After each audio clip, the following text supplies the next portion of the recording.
My name is Sophie Collins, and I'm 33 years old. I work as a senior financial compliance analyst in San Francisco, which means I spend my days finding the small inconsistencies people hope no one will notice. I never imagined the most important one would be handed to me by my own father.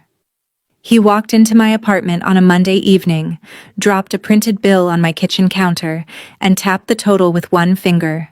$20,000. Your brother needs tuition, a dorm, a laptop, and a meal plan, he said. You're the oldest. Paying it is your job. I looked at the page, then at him. There was no request in his voice, only an order dressed up as family duty. I had already helped my parents with insurance, repairs, and more temporary emergencies than I could count. This time, I pushed the paper back. Find someone else. His face tightened. He warned me that selfish choices had consequences, then left without saying goodbye. 3 days later, I stopped by my parents' house to return a box of holiday decorations. Before I reached the living room, I heard my father speaking behind the half-closed dining room door.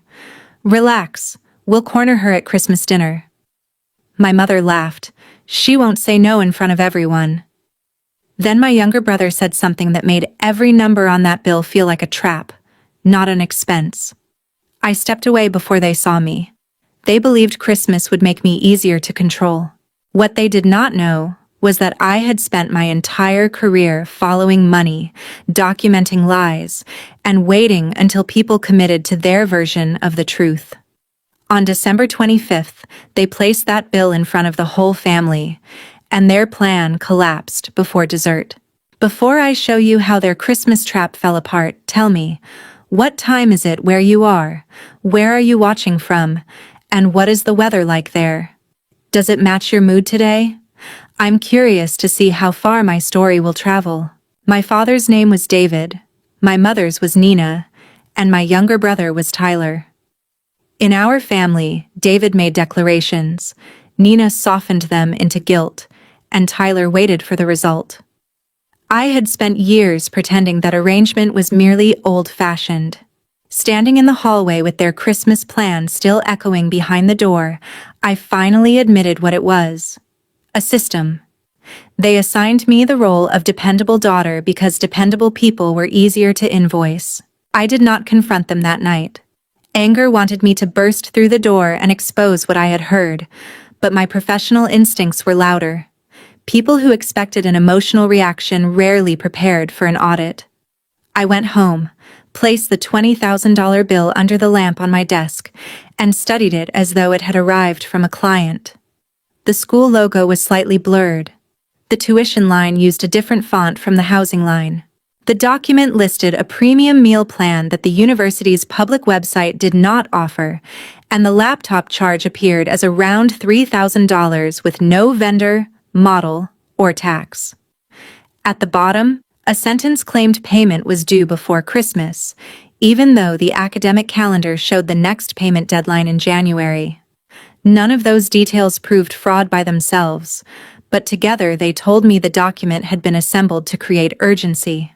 The next morning, I called Jake Ramirez, my cousin and one of Tyler's closest friends. Jake had helped Tyler move into campus housing and had mentioned, months earlier, that Tyler received a merit award. I kept my question narrow. Did Tyler ever show you his actual student account? Jake went quiet.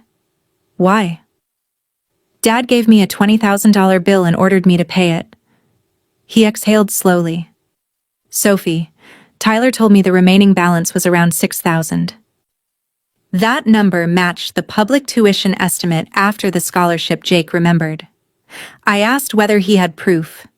Jake hesitated, not because he wanted to protect a lie, but because he was tired of being pulled into Tyler's problems. Finally, he forwarded a screenshot Tyler had sent him while complaining about money. The student portal showed a balance of $6,240. It also showed a merit scholarship and a payment from something labeled Lawson Family Education Trust. The trust name stopped me cold. Our grandmother had created that account years ago to help the grandchildren with education. When I attended college, my father told me the fund was too small to help me, and that preserving it for emergencies was the responsible choice. I had worked nights, accepted loans, and graduated believing I had protected the family from hardship. If the trust was now paying Tyler's expenses, why was anyone asking me for $20,000? I called my Aunt Margaret, my father's older sister and the only relative who had ever challenged him without apologizing afterward. She was co-supervisor of the trust, though David handled the routine statements. "Margaret, do you know what the trust paid toward Tyler's school this semester?" Her silence was different from Jake's. It was the silence of someone opening a locked drawer in her mind. "It should have covered $12,000, she said. "David told me the transfer was completed in August." Jake's screenshot shows a transfer, but Tyler still owes $6,000. Dad is demanding $20,000 from me. That makes no sense. Can you send me the latest trust statement? I'll request it from the bank, she said. But Sophie, don't accuse anyone until we know where the money went. I agreed. After the call, I examined the bill again and noticed a faint gray box behind the total. Someone had pasted the number over an original amount. When I enlarged the scanned image, the edge of a 6 was visible beneath the 2. That evening, Tyler called me. His tone was cheerful, almost rehearsed. "Dad said you're stressed about the school payment. I get it. 20 grand sounds like a lot, but it would really take pressure off everyone. Send me the official invoice from your student portal." "I can't access it right now." "You sent Jake a screenshot yesterday." The cheer disappeared. "Why are you talking to Jake about me?" "Because the numbers do not match." He accused me of treating him like a criminal. I told him I was treating the bill like a document. Then I asked one question. What is the extra $13,760 for? He did not answer. Instead, he said, Christmas was supposed to be about family, and hung up. By the end of that day, I understood two things. Tyler knew the bill was false, and my parents expected the dinner table to do what the document could not. They believed witnesses would make me obedient. I decided witnesses would make the truth impossible to bury. 2 days later, Aunt Margaret called while I was leaving work. She had received a transaction summary, not the full statement, and what it showed was worse than a simple, exaggerated bill. The education trust had transferred $12,000 for Tyler in August, just as she expected. But 6 weeks later, David had authorized 2 withdrawals marked educational reimbursement. One was $8,500. The other was $7,200. Neither payment had gone to the university. Your father said he was reimbursing costs he had already covered, Margaret told me. I trusted him because he was the acting trustee. Did he provide receipts? No. I did not ask for them. Her voice carried shame, but the responsibility was not hers alone. David had built his authority on the assumption that questioning him was disrespectful. Even Margaret, the strongest person in the family, had learned to choose peace until peace became expensive. I asked her not to mention our conversation yet. Before I exposed anything publicly, I wanted to give my father one private opportunity to correct it.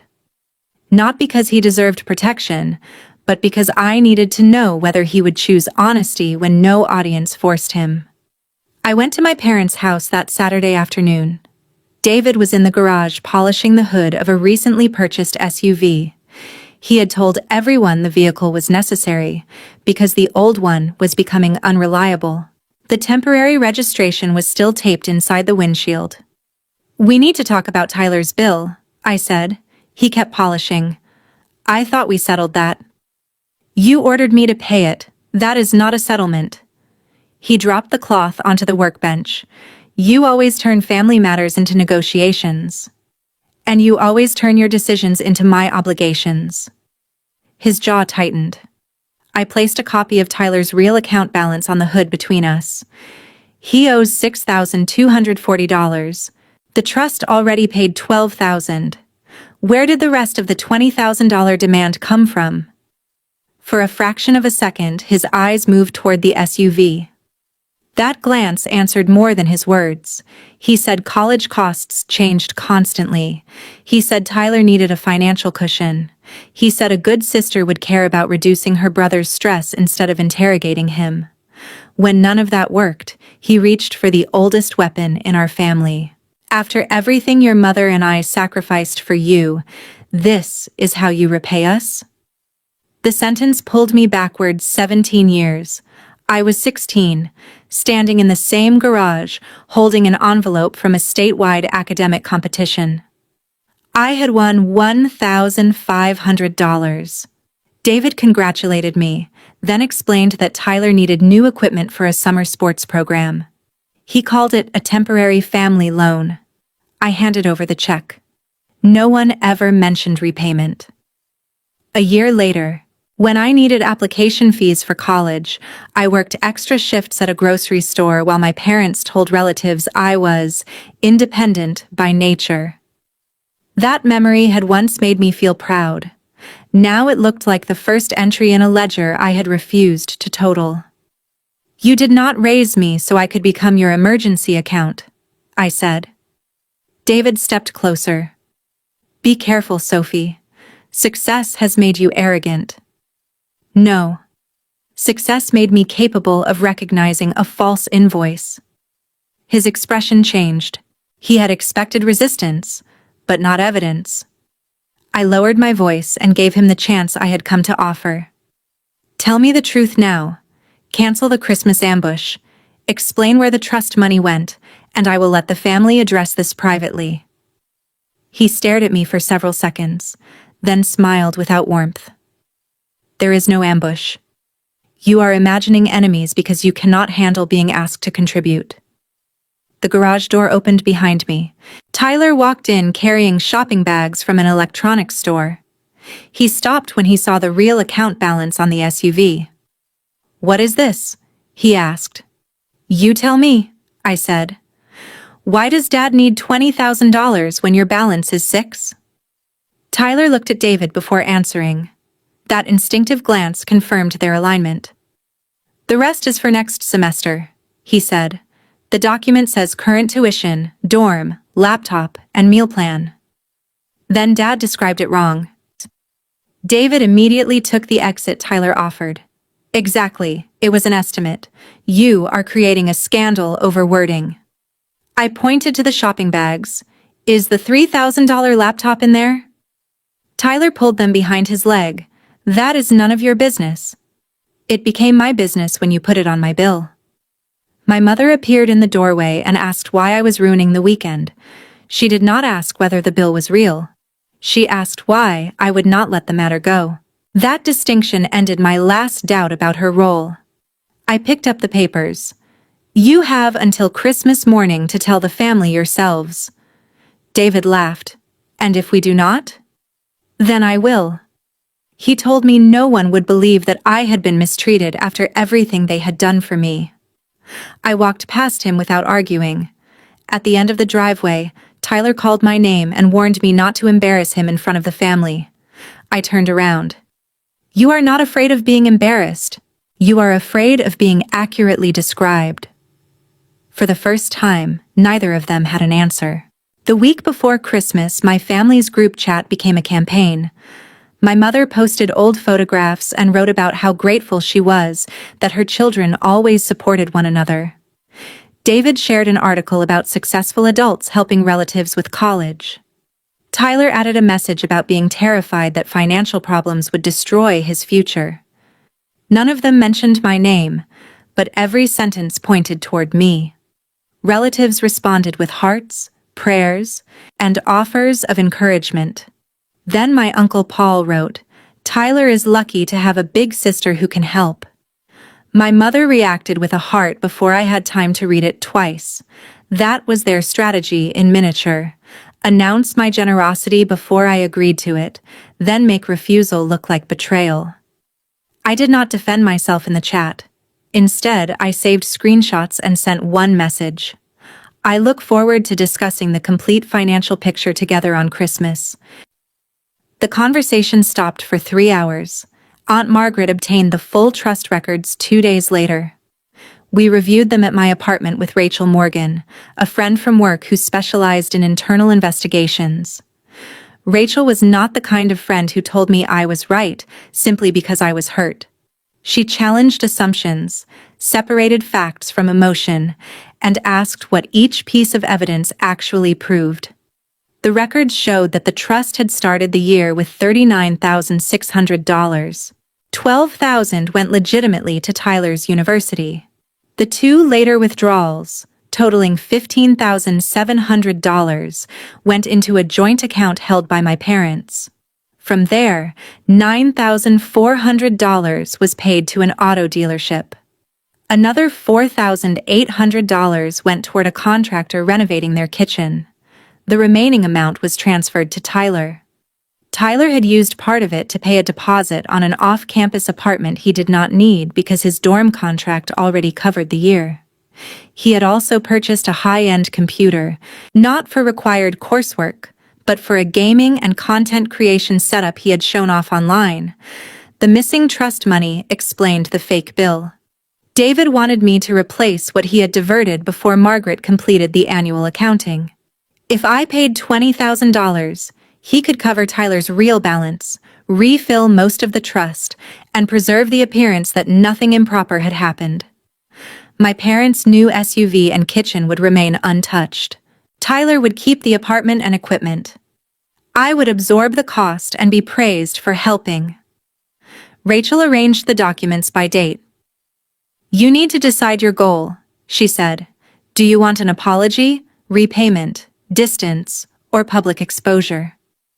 "All 4, I answered, then corrected myself. "No.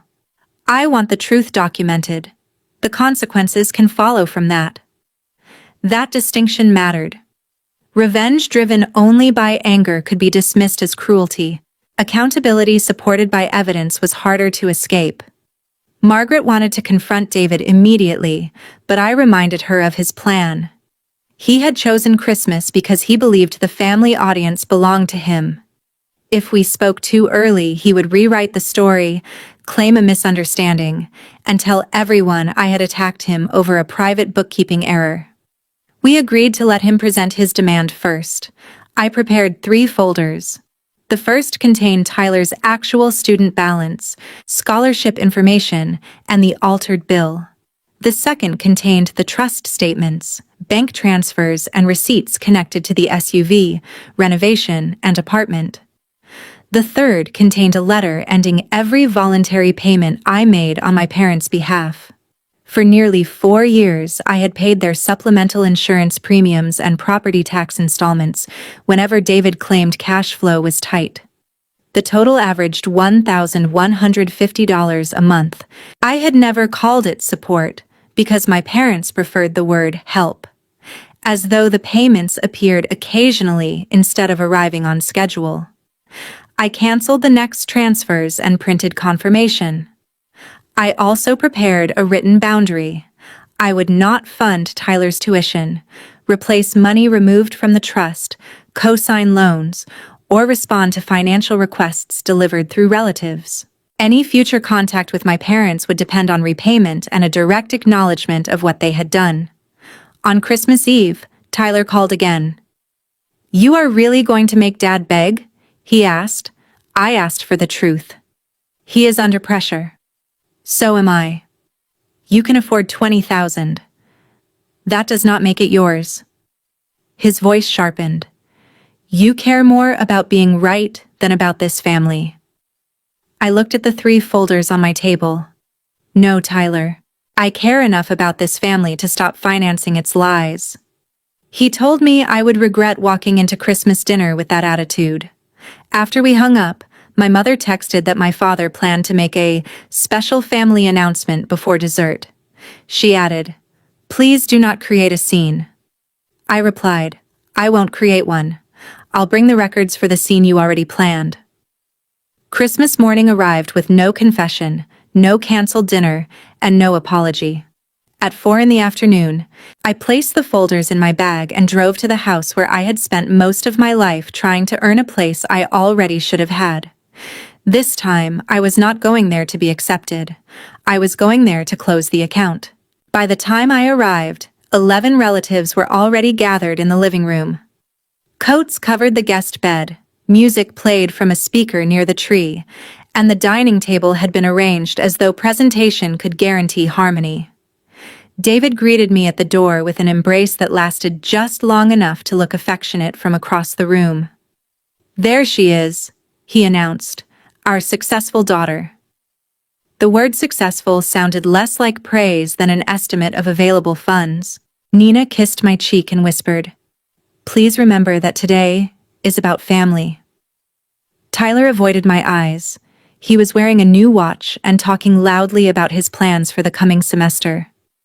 Aunt Margaret sat near the window, calm and unreadable. Rachel was not present. We had agreed that the evidence needed no outside advocate. The records would speak, and Margaret could verify the trust. Dinner began normally. David carved the roast. Nina asked everyone to share one thing they appreciated, and Tyler described college as the hardest challenge of his life. When my turn came, I said I was grateful for clear records and second chances. Margaret lowered her glass to hide a brief smile. After the main course, David tapped his spoon against his glass. "I want to talk about something important," he said.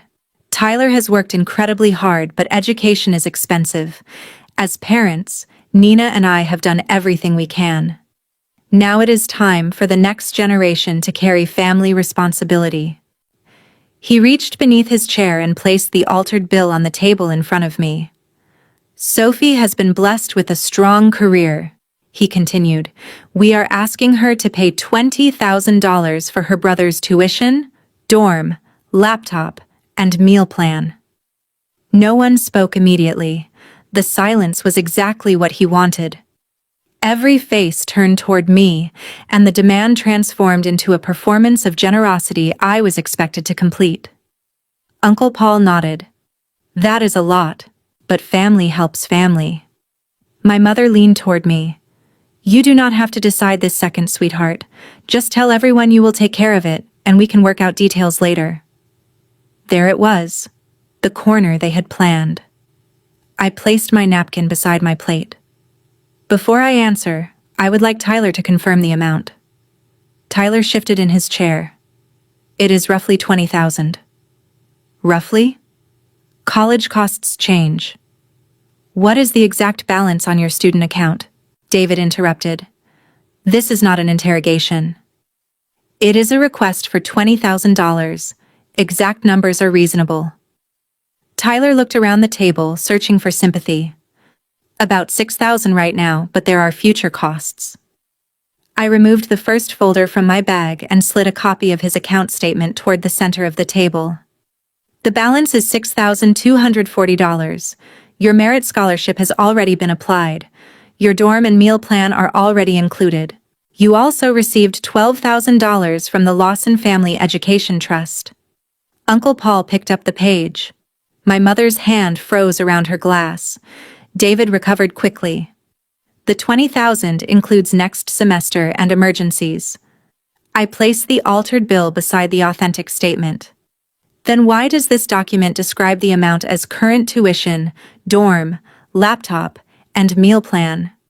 Why was the $6,000 total covered with a $20,000 total? And why does it claim payment is due before Christmas when the university deadline is in January?" Tyler's face flushed. "I did not make that document." Every eye moved to David. He laughed once. "I created a family estimate. That is not a crime." "I did not call it a crime. I called it false." Nina stepped in. "Sophie, your father may have formatted it badly, but his intention was to protect Tyler. Must you humiliate him over a spreadsheet?" I gave him a private chance to explain. He chose this table. Aunt Margaret spoke for the first time. "David, where is the rest of the education trust?" The room changed. Until then, several relatives had treated the dispute as a sibling disagreement. Margaret's question exposed a second layer, and David knew it. "The trust is fine," he said. "Then answer her," I replied. It began the year with $39,600. $12,000 went to Tyler's university. What happened to the other withdrawals? David's eyes hardened. You had no authority to access those records. Margaret set down her fork. I did. I am the co-supervisor, and I requested them. My mother looked at her as though Margaret had broken an agreement. You went behind our backs? No, Margaret said. I reviewed an account I am legally responsible for. I opened the second folder. The first page showed the $8,500 withdrawal. The next showed the $7,200 withdrawal. Then came the transfers into my parents' joint account. I passed copies in both directions. Paper moved from hand to hand, and with every page, David's control weakened. The money did not go to school, I said. $9,400 went to the dealership where Dad bought the SUV. $4,800 went to the kitchen contractor. The remainder went to Tyler for an unnecessary apartment deposit and personal equipment. Tyler pushed back from the table. Dad said he would replace it. With my money, I said. No, Meek, David snapped. With family money. Everything in this family is shared. Then why were the SUV and renovations shared with you, while the debt was assigned to me? He pointed at me. Because you can afford it. You sit there with your salary and your apartment, and act as though you built everything alone. I built it while you told me the education trust could not help me. Aunt Margaret turned sharply toward him. You told Sophie there was no money for her? David said nothing. I continued, my voice quieter now. I worked nights. I took loans. I handed over scholarship money as a teenager because you said Tyler needed it more. For years, I paid your insurance and property taxes because you said you were struggling. All the while, you treated my stability as a resource you could allocate without consent. My mother's eyes filled, but her words were still defensive. We were trying to keep everyone afloat. You were trying to keep your lifestyle intact. Uncle Paul stared at the dealership receipt. David, did you use trust money for the SUV? David folded his arms. I borrowed it. I intended to repay it. When? Margaret asked. He glanced toward the altered bill. No one needed him to answer. The trap had collapsed. But the worst part for them was not that I had refused to pay. It was that everyone could now see what my payment had been designed to hide. David tried to regain control by standing. He said private finances had no place at Christmas and accused Margaret and me of turning a temporary loan into a public execution. But the authority in his voice no longer matched the room. Relatives were no longer looking at me as the ungrateful daughter. They were looking at him as the man who had presented a false bill to conceal money he had already taken. Nina reached for the emotional escape. Sophie. Even if mistakes were made, exposing this in front of everyone is cruel. I met her eyes. 3 days after I refused, I heard you laugh when Dad said you would corner me at Christmas because I would not say no in front of everyone. You chose the audience. You just expected it to work for you. Her face went pale. Tyler stared at his plate. Margaret asked him directly whether he knew the $20,000 amount was false. He first claimed he did not understand the trust, then admitted David had told him to describe every possible expense and round up. When Margaret asked about the apartment deposit, Tyler's story unraveled further. He confessed that he wanted to move off campus with friends and believed Sophie would eventually pay because she always does. Those 3 words hurt more than any accusation. They also freed me. My generosity had not created gratitude. It had created expectation. I removed the 3rd folder. As of this week, I have ended the insurance and property tax payments I have been making for Mom and Dad. I will not pay Tyler's balance, replace trust money, co-sign a loan, or finance any future emergency created by dishonesty.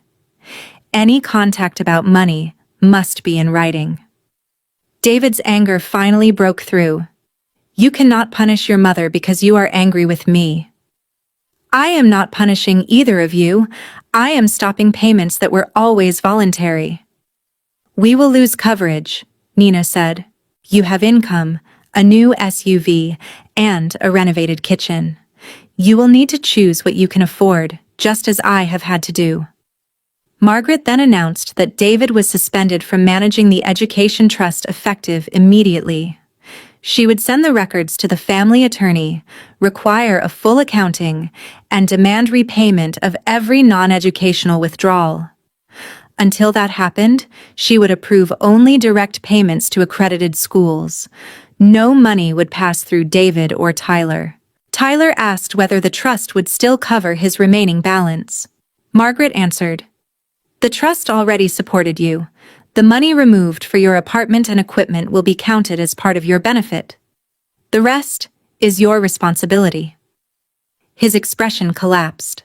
Without the extra funding, he could not keep the off-campus apartment, premium setup, and carefree schedule he had promised his friends. He would need to remain in the dorm, return what he could, and find work for the balance. None of those consequences threatened his education. They threatened only the image he had tried to purchase with other people's money. David told Margaret she had no right to embarrass him.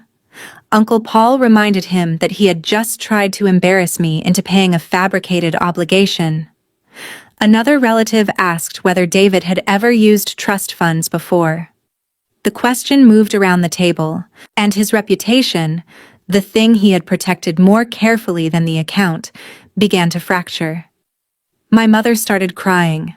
For years, tears had ended difficult conversations in our family because everyone rushed to comfort her before asking what she had done. This time, no one attacked her, but no one changed the subject either. David followed me into the hallway when I picked up my coat. "You made your point," he said quietly. "Now give me 30 days. Pay the $20,000, and I will return it after I sell something." "No. If the attorney sees everything, Margaret will destroy my name. You withdrew the money, you created the bill, you planned the dinner. Your name is facing your choices." He lowered his voice further. "I am your father. That should have made me safer with you, not easier to use." Tyler appeared behind him and asked whether I felt proud. I told him I felt finished. I left before dessert. Through the front window, I saw the family still seated around the documents. No one was shouting. They were reading. That was the consequence my parents had never expected. They could survive my anger by calling me emotional. They could survive my refusal by calling me selfish. What they could not survive was a room full of people comparing their story to the records. I did not ruin Christmas. I ended the performance. The formal accounting took 6 weeks. It confirmed that $15,700 had been removed from the education trust for expenses that did not qualify. With fees and missing documentation included, David was required to repay $17,260. He sold the SUV, postponed the rest of the kitchen renovation, and used part of his savings to restore the account. Margaret became the sole manager, and every future payment went directly to a school. Tyler returned the apartment deposit and sold some of the equipment. He stayed in the dorm, took a weekend job at the campus library, and arranged a payment plan for the remaining $6,240. His life did not collapse. The fantasy that everyone else was responsible for maintaining it did. My parents did lose something important: access to me without accountability. I did not visit for 3 months. I stopped answering messages that began with guilt, money, or demands to move on. Nina sent photographs from happier years. David sent short notes explaining that he had been under pressure. Neither message included an apology, so neither received a response. The $1,150 I had been sending them each month stayed in my account. I used part of it to accelerate my student loan payments and place the rest into a fund for a future home. The first month felt strange. I kept expecting an emergency call that would pull me back into my old role. When it did not come, I realized how much of my life had been organized around preventing consequences for other adults. Tyler eventually wrote me a real letter. He did not blame our parents, his friends, or the cost of college. He admitted that he had treated my success like family property and my boundaries like obstacles. He apologized for helping create the false bill and for expecting the Christmas audience to silence me. I replied once. I told him forgiveness was possible, but financial support was not. Trust would be rebuilt through consistent choices, not speeches. Months later, we met for coffee. The conversation was awkward, but honest. That was more valuable than the easy closeness we had pretended to have before. David never offered the same accountability. He told relatives I had overreacted to a loan, but the records remained available, and his version no longer controlled the family. He was not invited to manage shared funds again. Nina stopped asking me to rescue him. For the first time, they had to solve their own financial problems inside the limits of their actual income. People sometimes imagine revenge as a dramatic act that makes the person who hurt you suffer instantly. Mine was quieter. I refused the bill. I documented the truth. I stopped subsidizing the people who had mistaken my love for permission. Then I stepped aside and let their own decisions become expensive. The $20,000 stayed mine. More importantly, so did my voice. That Christmas taught me that family loyalty without consent is not loyalty, it is control. Helping someone can be generous, but being forced to finance dishonesty only teaches them that manipulation works. Boundaries do not destroy healthy relationships. They reveal which relationships depended on you having none. So tell me this. If your family placed a false obligation in front of you and called it love, would you pay to keep the peace, or would you let the truth change the table forever? We hope the story gave you a thoughtful message to carry forward. It is completely fictional and created only for storytelling and educational value. We hope it reminds you that some people will never give you the explanation you deserve, but you can still give yourself the closure, respect, and new beginning you need.